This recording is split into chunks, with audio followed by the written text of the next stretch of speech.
Chers amis, bonjour à tous. Encore que très content de vous retrouver pour ce nouveau partage sur le thème aujourd'hui, la foi avec les œuvres. Voilà, donc on va lire un passage dans l'Évangile de Marc à partir du chapitre 10, versets 17 à 18.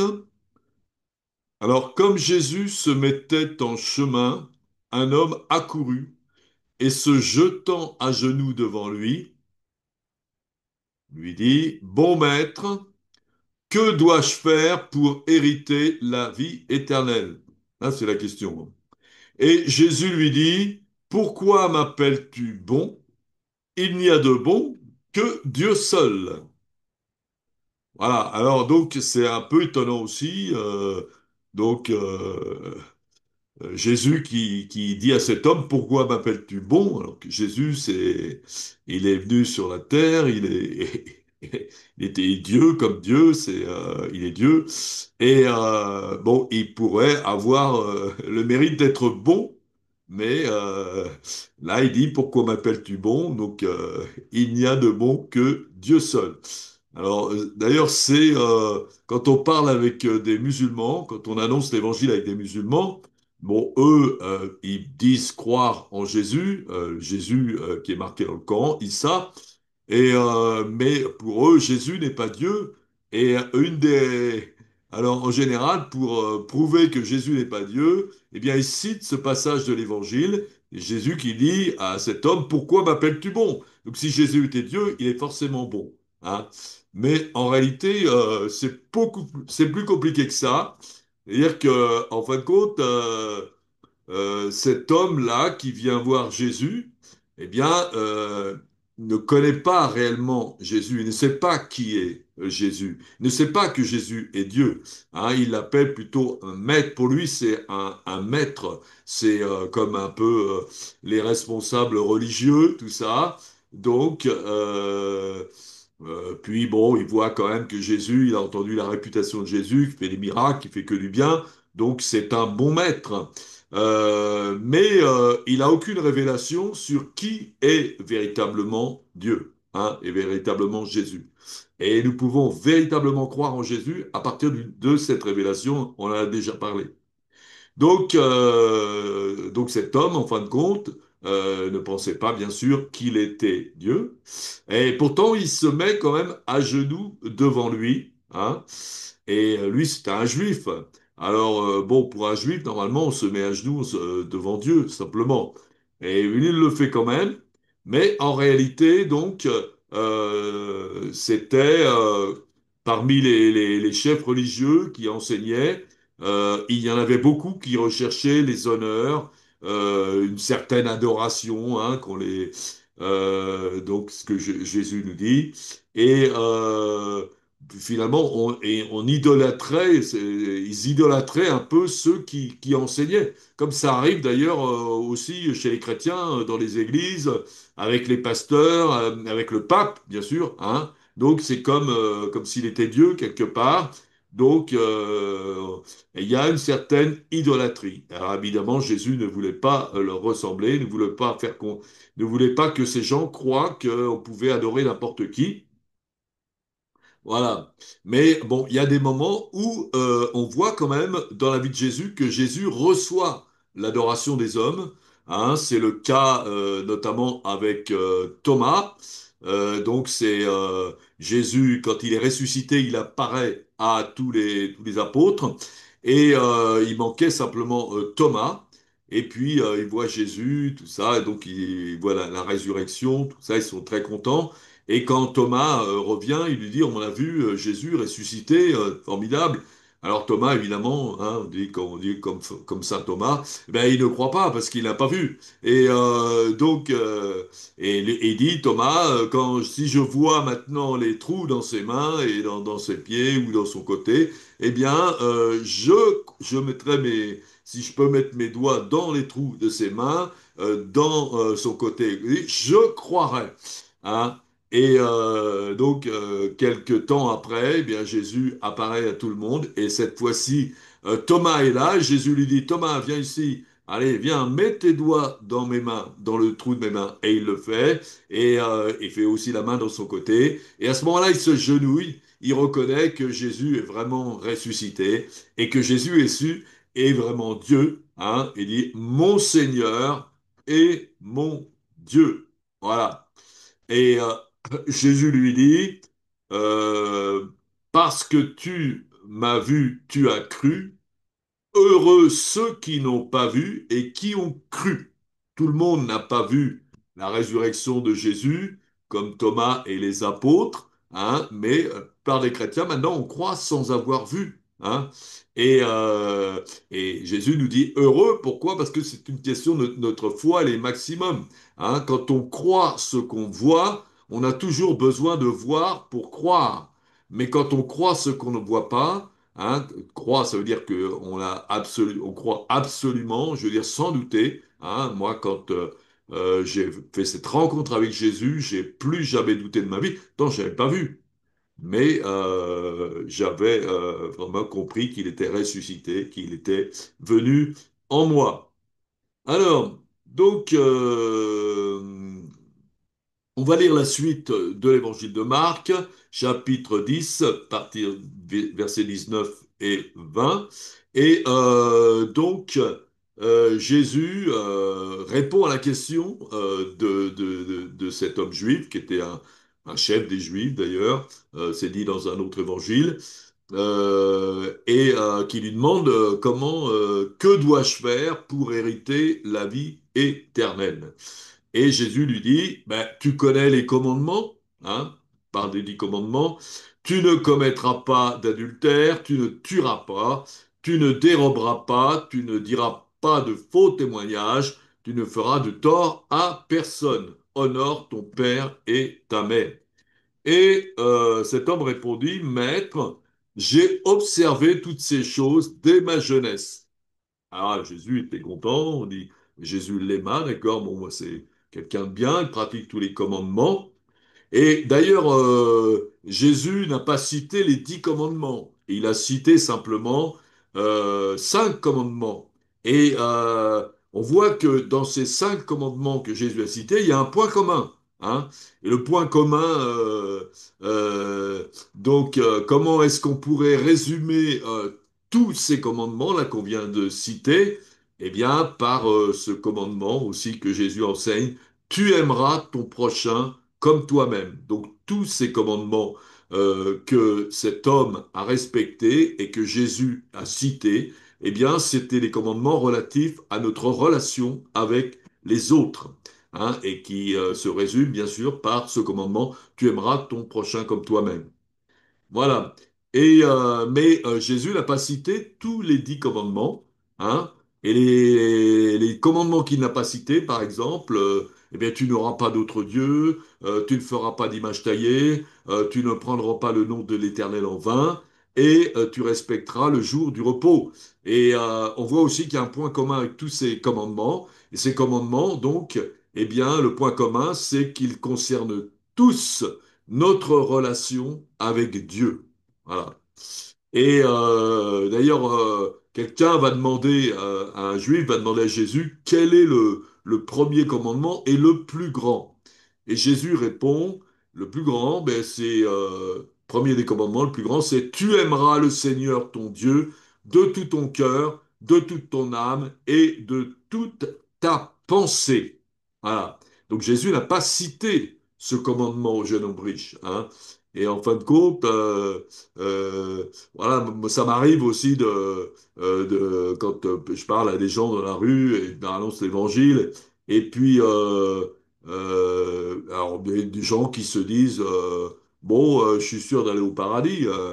Je dis ah bon, c'est bien, vous respectez tous les commandements, tout ça. Alors, ils disent, bah, je crois. Alors, je leur dis, c'est quoi le premier des commandements? Eh ben, ils savent pas trop, en général. Ils disent, bah, tu aimeras le Seigneur, ton Dieu, de tout ton cœur, de toute ton âme, toute ta pensée. C'est ce que vous faites. Non.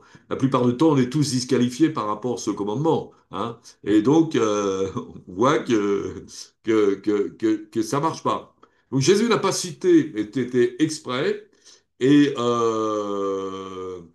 donc, On va lire la suite de Marc, chapitre 10, verset 21. Donc Jésus, l'ayant regardé, cet homme l'aima, parce que bon, et, il aime, c'est un, quelqu'un qui respecte tous les commandements par rapport à son prochain. Bon, ben, c'est un bon gars, hein, c'est une bonne personne, comme on dit.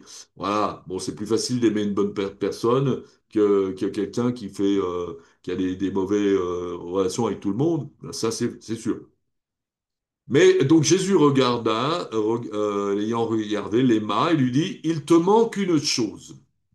Va, vends tout ce que tu as et donne-le aux pauvres, et tu auras un trésor dans le ciel. Puis viens et suis-moi. Mais affligé de cette parole, c'était trop dur pour lui, cet homme s'en alla tout triste parce qu'il avait de grands biens, un jeune homme riche. Hein. Et Jésus, donc, dit, regarda autour de lui, dit à ses disciples, qu'il sera difficile à ceux qui ont des richesses d'entrer dans le royaume de Dieu. Et les disciples furent étonnés de ce que Jésus parlait ainsi. Donc on voit ici à travers tout ça, que, en fin de compte, cet homme ne respectait pas tous les commandements. Hein. Il est dit que celui qui respecte tous les commandements, bah, il est parfait, et puis celui-là, mais c'est impossible aux hommes de respecter tous les commandements, et notamment on voit bien que à travers l'amour de ses richesses, il y a un commandement que cet homme ne respectait pas, et ce commandement, c'est tu aimeras le Seigneur ton Dieu de tout ton cœur, toute ton âme, ton pensée. En réalité, parce que on voit que entre Dieu et son argent, il préférait son argent. Hein. S'il préférait Dieu, s'il avait aimé Dieu de tout son cœur, de toute son âme et de toute sa force, eh bien, il aurait fait ce que Jésus a dit. C'est-à-dire, il aurait vendu ses biens, donné l'argent aux pauvres et suivre Jésus. Hein. Mais il n'a pas fait ça, il a préféré garder son argent. Hein. Donc en fin de compte, cet homme-là aimait son argent plus que Dieu. Et Jésus nous dit dans Matthieu 6, 24, nul ne peut servir deux maîtres, car il haïra l'un ou aimera l'autre, ou il s'attachera à l'un et méprisera l'autre. Vous ne pouvez servir Dieu et Mammon. Mammon, c'est le Dieu de l'argent, Dieu de la richesse. Alors, donc en fin de compte, cet homme aurait pu être sauvé, mais il n'a pas été sauvé parce que il n'a pas fait ce que Jésus lui a dit. Hein? Tu lui manques une chose, va vends tout ce que tu as, donne-le aux pauvres et tu auras un trésor dans le ciel, puis viens et suis-moi. Si cet homme avait fait ça, il aurait été sauvé. Donc il avait, d'une certaine manière, la foi en Dieu, mais il ne faisait pas les œuvres que Dieu voulait qu'il fasse. Hein. C'est-à-dire qu'il n'était pas prêt à vendre son argent et à suivre Jésus. Hein. Et donc, c'est ça, il avait une foi, mais une foi qui n'était pas suivie d'œuvres. Alors, on va lire la suite. Donc, toujours l'évangile de Marc, chapitre 10, versets 25 à 27. Il est plus facile à un chameau de passer par le trou d'une aiguille qu'à un riche d'entrer dans le royaume de Dieu. Donc, autrement dit, c'est pratiquement impossible. Et les disciples furent encore plus étonnés, se dirent les uns les autres, oh là là, mais lui, quand même, il respecte les cinq commandements, tout ça, et il n'est pas sauvé. Mais alors, qui c'est qui peut être sauvé? Et Jésus regarda et dit, cela est impossible aux hommes, mais non à Dieu, car tout est possible à Dieu. Réalité, donc, nous ne pouvons pas être sauvés par nos propres œuvres.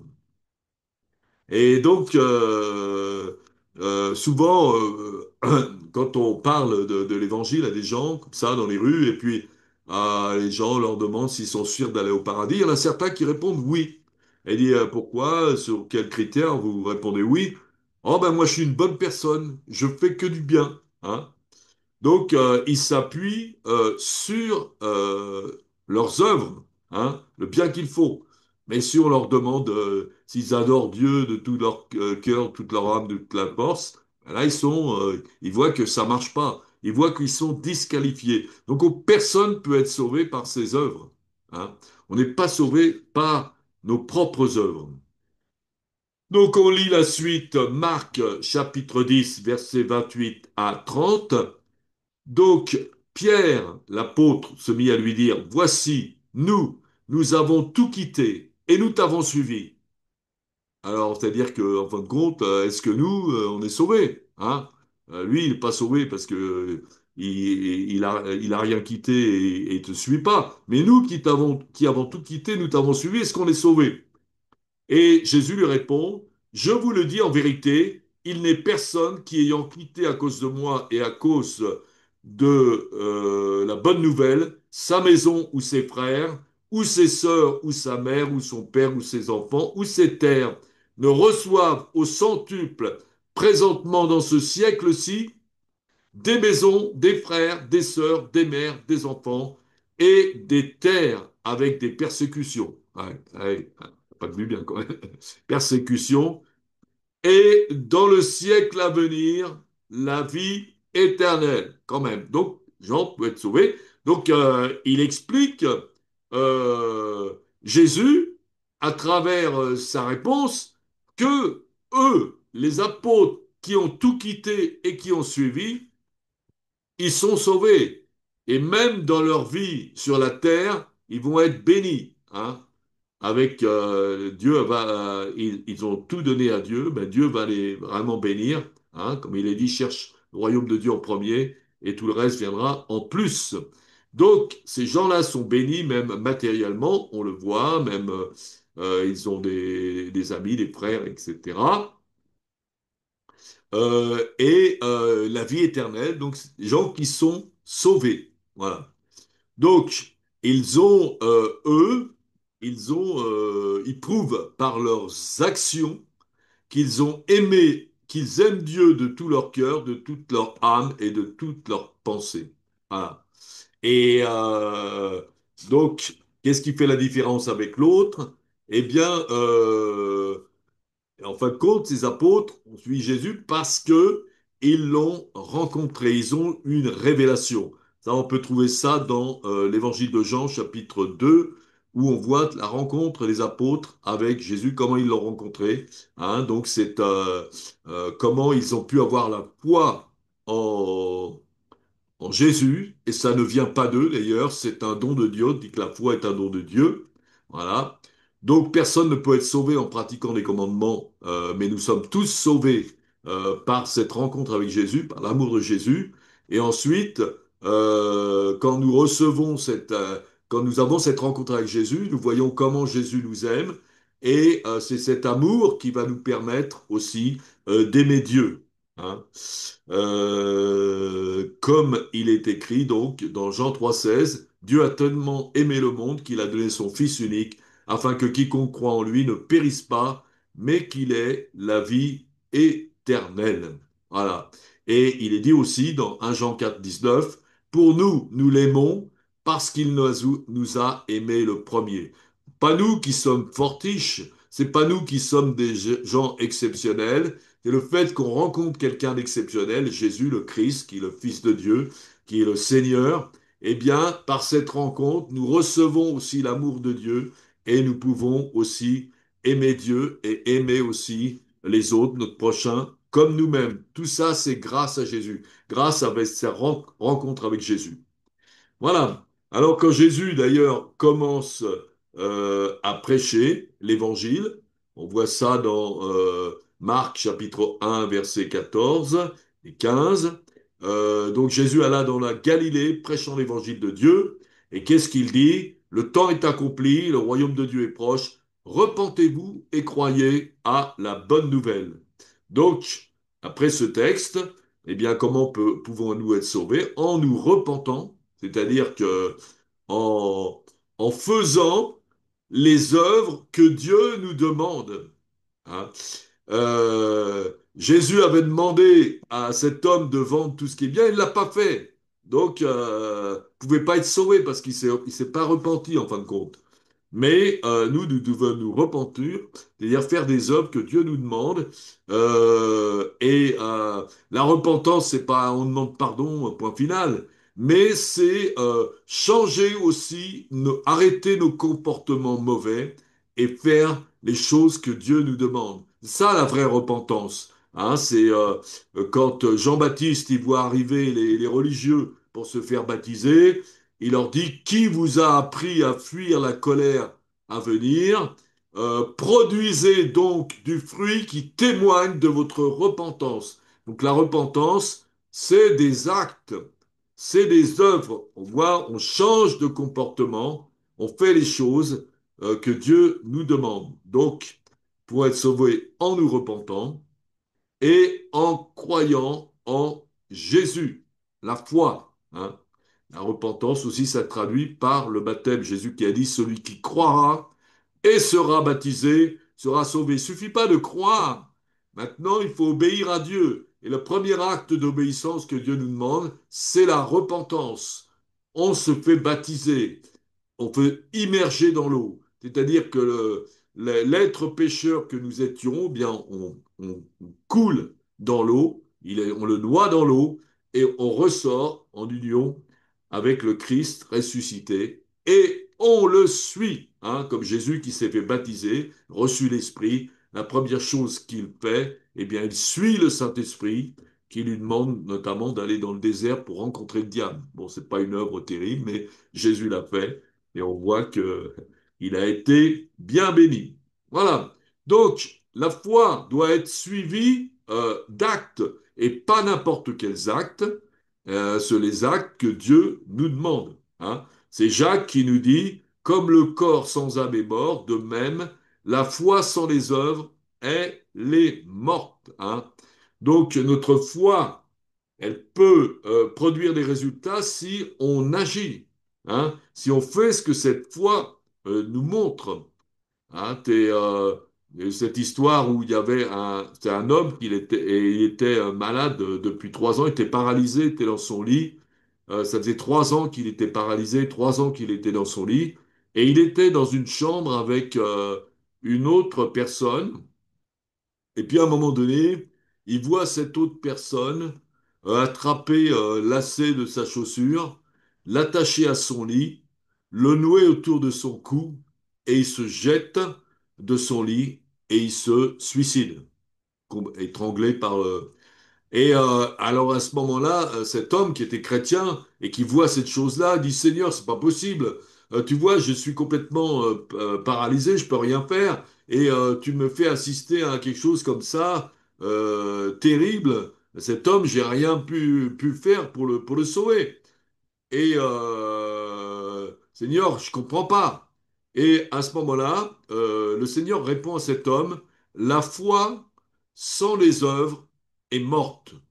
Mais il dit, mais moi je peux pas faire des œuvres, je suis paralysé dans mon lit. Et à ce moment-là, la parole, de nouveau, qui dit, la foi sans l'action est morte. Et puis il comprend pas tout ce qu'il faut faire. Et puis à un moment donné, il comprend. Et puis il appelle l'infirmière, il a dit, donnez-moi mon pyjama. Il dit, mais ton pyjama, pourquoi je veux me lever. Mais t'es fou, tu peux pas te lever, t'es paralysé et tout. Euh, et lui insiste, il dit, donne-moi mon pyjama ou je sors tout nu. Et à ce moment-là, bon, elle, contrainte et forcée, lui donne son pyjama. Et à partir de ce moment-là, cet homme, eh bien, se laisse tomber sur ses pieds à côté de son lit. Il se lève, il dit, au nom de Jésus, je vais marcher. Hein. Il avait la foi dans Jésus qui fait des miracles, mais il n'avait pas les œuvres. Et c'est en faisant une œuvre, c'est-à-dire en obéissant, hein, et, euh, à cette parole, on peut dire la parole, c'est lève-toi et marche, ce que Jésus lui disait en fin de compte. Et il l'a fait, et il a été miraculeusement guéri. Il est arrivé dans le couloir en marchant, et d'un seul coup, il rencontre le médecin qui était complètement stupéfait. Qu'est-ce qui se passe? Le charpentier qui marche et tout. On avait dit qu'il marcherait jamais, mais si, il a été complètement guéri. Voilà. Donc la foi sans les œuvres est morte. Alors, c'est pas n'importe quelles œuvres qu'on doit faire, ce sont les œuvres que Dieu nous demande de faire. On ne fait pas ce qu'on nous demande pas de faire, c'est pas des bonnes œuvres. C'est pas comme l'histoire du scout qui prend une vieille dame et qu'il a fait traverser de l'autre côté de la rue pour faire sa BA, sa bonne action. Et puis après, la femme a dit, mais pourquoi vous m'avez fait traverser? Moi, je voulais rester sur le trottoir. Voilà. Ben, les bonnes œuvres, c'est les œuvres, évidemment, que Dieu va inspirer. C'est pas les œuvres que nous, on va essayer de faire. Voilà.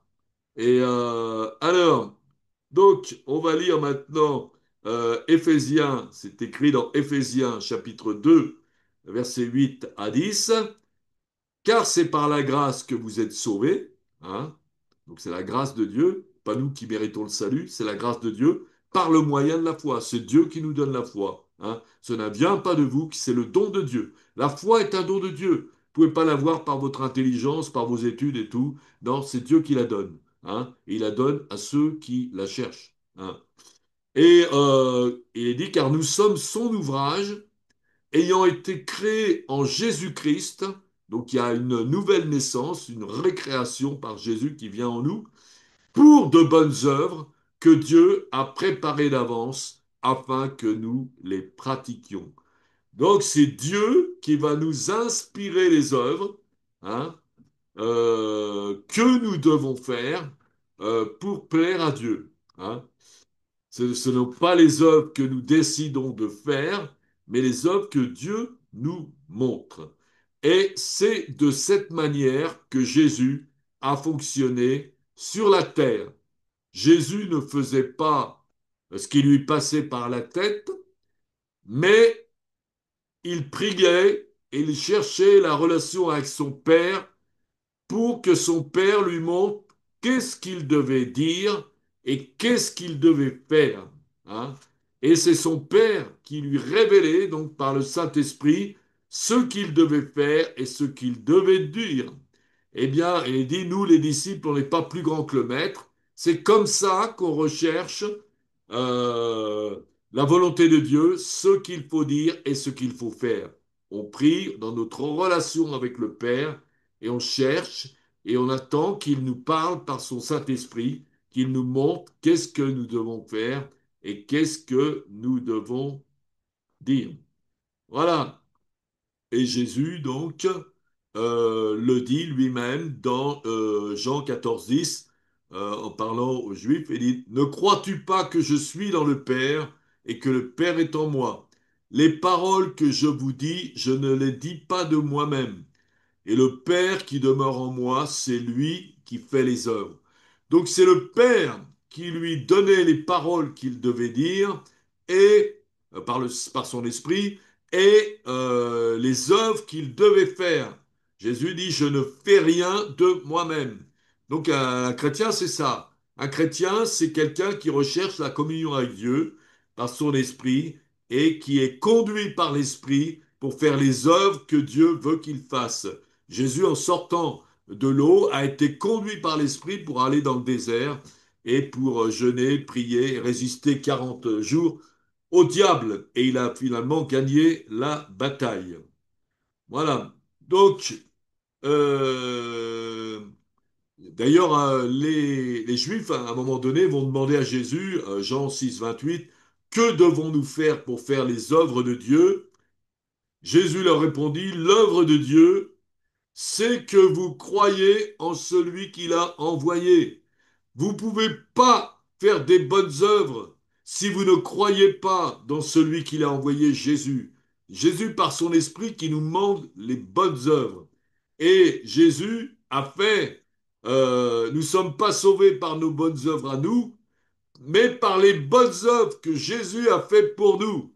Quelle est cette bonne œuvre? Bien, Jésus est monté sur la croix pour être crucifié. Il a versé son sang pour effacer nos péchés. Il est ressuscité. Et c'est cela qui nous sauve. C'est la foi en lui qui nous sauve. C'est la foi en Jésus qui nous sauve. Personne ne peut être sauvé sans la foi en Jésus. Voilà. Donc, nous devons croire en Jésus, hein. L'œuvre de Dieu, c'est que vous croyez en celui qu'il a envoyé. C'est en croyant en Jésus qu'on est sauvé, hein. Si vous voulez être sauvé par vous-même, sans croire en Jésus, vous êtes perdu. Voilà. Toutes les œuvres qu'on doit faire donc sont liées à notre foi en Jésus. Comme il est dit, donc, Hébreux 11, 16, car sans la foi, il est impossible d'être agréable à Dieu. Il faut que celui qui s'approche de Dieu croit que Dieu existe, hein, c'est le béaba, et qu'il est le rémunérateur de ceux qui le cherchent. Donc, quand vous vous adressez à Dieu, il faut croire qu'il existe, hein, on s'adresse à Dieu au nom de Jésus d'ailleurs, eh bien, on doit croire aussi qu'il va répondre. Parce que si vous priez sans croire que Dieu va répondre, eh bien, vous vous adressez à un mur. Mais Dieu n'est pas un mur, hein. Alors évidemment, il y a des choses qui peuvent bloquer la prière, ce sont les péchés aussi, comme il est dit dans Ésaïe, non, ma main n'est pas trop courte pour vous exaucer, mais ce sont vos péchés qui mettent un écran entre Dieu et moi. Donc quand vous priez, ben, vous demandez pardon déjà si vous avez péché, si vous en voulez à quelqu'un, si vous avez fait du mal, tout ça, vous demandez pardon. Et là, vous avez l'assurance que Dieu va vous répondre. Voilà, donc par la foi, nous cherchons la communion avec Dieu, et par la foi, nous croyons que Dieu va nous répondre et nous montrer ses œuvres. Voilà. Donc, quelqu'un qui dit qu'il a la foi, mais qui ne fait, on voit jamais ses œuvres, eh ben, ça ne sert à rien, hein.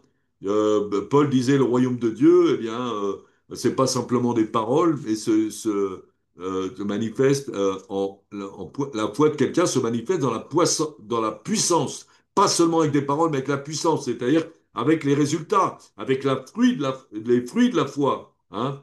Et donc Dieu s'intéresse aussi aux résultats de notre foi. On voit dans les églises de l'Apocalypse, et par exemple l'église d'Éphèse, la première chose que Jésus dit à cette église, je connais tes œuvres. Donc Jésus, les yeux fixés sur le Dieu, il regarde surtout les fruits de notre foi et ton travail et ta persévérance. Et donc, c'est très important. Euh, voilà, Dieu regarde notre foi, mais il regarde aussi nos œuvres. Quand il est dans le temple à Jérusalem et puis il voit les gens qui mettent de l'argent dans le tronc, alors il y a les riches qui mettent beaucoup, et puis il y a une petite veuve qui met juste une toute petite pièce. Alors les gens ils pourraient se moquer d'elle, ouais, elle donne rien, tout ça. Et mais Jésus dit non, non, cette femme, cette veuve là, elle a donné plus que les autres. Les autres, ils ont donné de leur superflu, mais elle a donné de ce qu'elle avait besoin pour vivre. Elle a donné tout ce qu'elle avait besoin pour vivre. Donc c'était beaucoup, son offrande est beaucoup plus grande que celle des riches qui donnent simplement leur superflu. Voilà, mais Dieu voit tout ça et juge aussi nos œuvres. Il y a aussi dans une autre église, l'église de Smyrne, je connais tes œuvres, hein, ton amour. Donc, aimer les gens, c'est aussi produire des œuvres de cet amour. Hein, ça se manifeste, on n'aime pas simplement en parole, mais on aime avec des actes. Ta foi, c'est pareil pour la foi, ton fidèle service, ta constance. Et les dernières œuvres, plus nombreux que les premières. Donc notre foi se manifeste en œuvre, les œuvres que Dieu nous montre et que nous faisons. Voilà. Et donc, Église de Sardes, je n'ai pas trouvé tes œuvres parfaites devant Dieu, donc Dieu va juger aussi nos œuvres. Et il est dit aussi dans l'Apocalypse, réjouissons-nous, 19:7, réjouissons-nous, soyons dans l'allégresse, donnons-lui gloire, car les noces de l'agneau sont venues et son épouse s'est préparée, et il lui a été donné de se revêtir d'un fin lin éclatant pur. Le fin lin, ce sont les œuvres justes des saints. Voilà. Donc, euh, nous sommes, nous attendons le retour de Jésus. Nous sommes destinés à être l'épouse de Jésus, mais il nous faut être revêtus. Et l'habit de noces, ce sont, en fin de compte, ce sont les œuvres justes des saints. Voilà. Il faut avoir fait la volonté de Dieu, simplement non croire en Jésus et tout. Mais non, ce sont des œuvres, hein.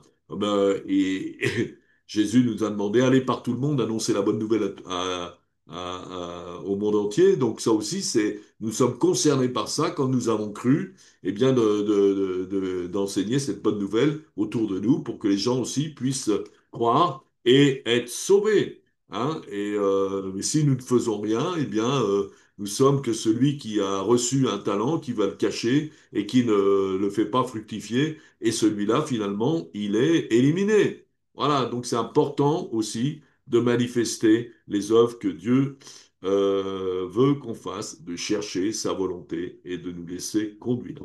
Mais donc, on va dire que la volonté, comment dirais-je, la grande mission, comme on dit dans l'Église, c'est aller par tout le monde annoncer la bonne nouvelle au monde entier. Alors, donc, euh, et c'est confirmé par Jésus qui dit, ceux qui me disent Seigneur, Seigneur n'entreront pas tous dans le royaume de Dieu, mais celui-là seul qui fait la volonté de mon Père dans les cieux. Donc, vous pouvez dire Seigneur, Seigneur longtemps, prier je sais pas combien de temps, mais si vous ne faites pas ce que le Seigneur vous demande, eh bien, ça sert à rien, hein. La foi sans les œuvres, elle est morte. Voilà, donc on va passer, par exemple, ouais, quelqu'un me posait cette question, donc on va lire l'histoire du bon larron. Alors, c'est dans Luc 23, 39. L'un des malfaiteurs crucifiés injuriait Jésus, disant, n'es-tu pas le Christ?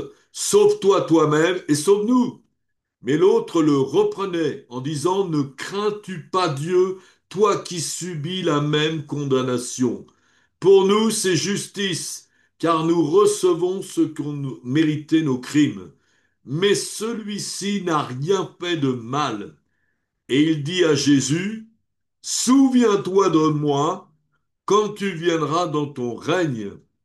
Et Jésus lui répondit, je te le dis en vérité aujourd'hui, tu seras avec moi dans le paradis. Donc, euh, on voit que euh, l'un des bandits était sauvé, puis quelqu'un me demandait, mais qu'est-ce qu'il a fait comme bonnes œuvres? Hein, on pense qu'il n'a pas eu le temps, il était sur la croix, il était en train de mourir. Mais en fin de compte, alors il a fait les choses. Hein. Quand on lit ce passage très très court, eh bien, il reprend l'autre bandit qui se moque de Jésus, qui l'injurie. Il le reprend. Ça, donc il prend parti. Ça, c'est une œuvre. Et ensuite, eh bien, il se repent parce que il reconnaît que ce qu'il subit, le châtiment qu'il subit, il l'a mérité. Hein, il parle de crime, c'est peut-être un criminel, voilà. Et donc, il se repent et il reprend l'autre et aussi il croit en Jésus. Il croit que Jésus est bien celui qu'il dit qu'il est. Parce qu'il dit, souviens-toi de moi quand tu reviendras dans ton règne. Donc il croyait que cet homme qui était en train de mourir sur la croix, c'était bien le Messie qu'il allait revenir pour régner, donc qu'il allait ressusciter. Hein. Donc, et il a été sauvé. Donc c'est un peu paradoxal. Hein. D'un côté, on voit au départ le jeune homme qui suit tous les commandements et finalement Jésus lui dit c'est pas assez, il te manque quelque chose. Et puis cet homme-là qui n'est pas sauvé et alors qu'il essaye de faire tout ce qu'il faut pour mériter le paradis. Et puis l'autre qui finalement n'avait pas fait grand-chose pour mériter le paradis, peut-être que du bien, que du mal, pardon, que les crimes. Mais celui-là est sauvé. Parce que, en fin de compte, eh bien, le premier n'a pas fait ce que Jésus a dit, et puis ne croyait pas réellement en Jésus, ne savait pas qui était Jésus, tandis que le deuxième a cru en Jésus et a fait ce que Dieu voulait qu'il fasse, se repentir et reprendre l'autre bandit. Il a fait la volonté de Dieu. Voilà. C'est ça l'important. C'est pas qui nous sommes, un bandit ou un enfant de cœur, mais est-ce que nous faisons la volonté de Dieu? Comme ça qu'on peut être sauvé, hein, en croyant et en écoutant et en obéissant à ce que Dieu nous demande de faire. Voilà. Eh bien, que le Seigneur vous bénisse et qu'il vous conduise, que vous ayez la foi en Jésus et qu'il vous conduise dans toutes les œuvres qu'il veut que vous fassiez maintenant, afin que vous soyez bénis et